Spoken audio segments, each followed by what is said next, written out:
guys, welcome back to my kitchen delight again. Today I'll be making keema samosas, so I'm just preparing them for Eid as Eid is round the corner.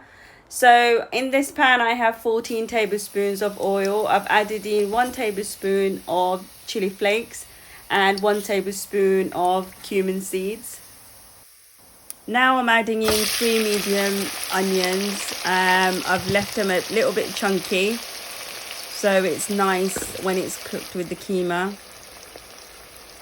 And then I'm throwing in 2 cinnamon sticks, a few bay leaves, and then I'm gonna throw in some garlic ginger cubes. So I've got 2 garlic cubes and 2 ginger cubes. They're frozen ones you get in packets.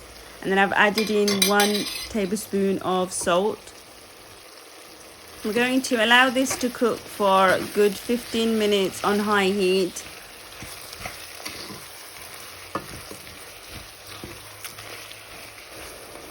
Back to the onions after 15 minutes of cooking, and I'm now adding in 1 teaspoon of garam masala, 2 teaspoons of cumin powder and 2 teaspoons of coriander powder.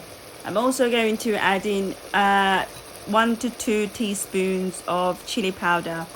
You can leave out the chilli powder if you don't like your samosa filling to be too spicy, but we like it spicy, so I'm just adding in 2 teaspoons of chili powder.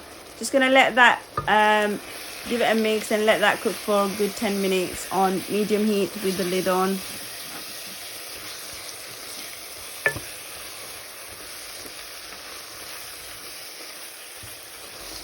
It's been 10 minutes now, guys, since my onion's been cooking, so I'm just going to add in my keema now. I've got 1.5 kg of keema here, which I boiled with a teaspoon of salt and a teaspoon of turmeric powder, just so that we get rid of the excess fat and the smell keema has. But if you don't want it to, if you don't want to boil your keema, you can add it in like so. I just boiled it to get rid of the excess fat and the smell. So we're going to allow this to cook for a good 15 to 20 minutes. And then I've also added in half a cup of water, just so that the keema doesn't dry up and it's still moist. Because I've boiled it, we got rid of the fat, so it will dry up. So if you add in a cup of water or half a cup of water, it helps to keep the keema moist. And after 15 to 20 minutes, I've just added in some chopped potatoes and peas. You can add in any vegetables you like. So I'm just going to allow that to cook for another 10 minutes on medium heat, and the keema should be done. My keema's cooked, guys. I'm just throwing in some chopped green chillies and some coriander leaves, and that's it. That's the keema filling done. So I'm going to show you how you make the samosas now. I'm just going to mix in the coriander leaves and the green chilies now, and that's it. That's the keema done for the samosa filling, guys. So the pastry that I'm using is phyllo pastry. You can buy this from any Asian shops or any supermarkets, Asda, Tesco, Sainsbury's. They should all do them. Now I'm just cutting my pastry into 3 layers. So you want to make sure the 3 layers are equal.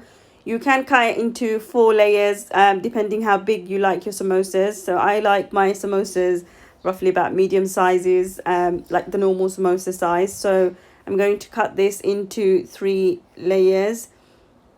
So like I said, if you want it smaller, you can cut it into 4 different layers. So just going to cut that, and then I'm going to trim the edges off, make it nice and neat, so our samosa is perfect.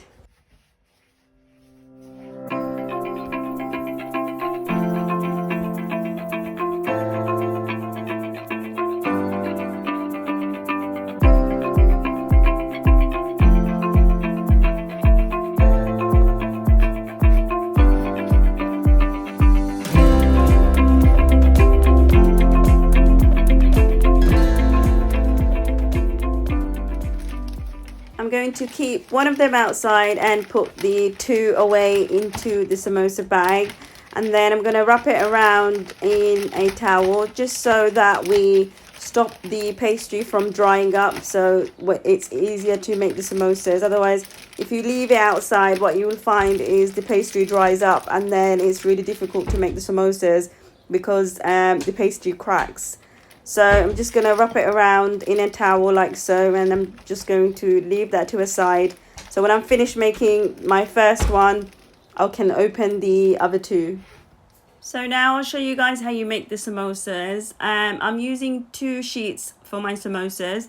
So what you want to do is you want to fold the sheet into a triangle shape like so, and then just apply some eggs. So I've got 2 eggs that I've beaten here. I'm just using that as a glue, and just press down the tips and the edges so it doesn't crack when you're frying the samosas in oil.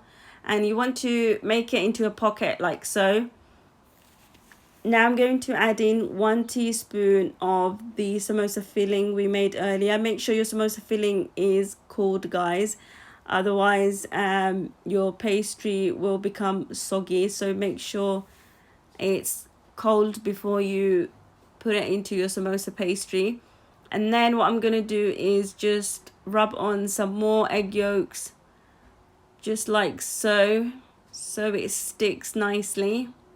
And then you want to fold this side towards you, and then fold the other side towards you. Turn it over and fold it towards you like so. Make sure all the edges are sealed nicely and the corners are sealed properly, otherwise when you're frying it, oil will go in. So I've also made one using 1 sheet of the pastry, and as you can see, it's very thin from the one that I made earlier with the 2 sheets of pastry. And that's my samosas done for Eid, guys. Hope you guys enjoyed this video.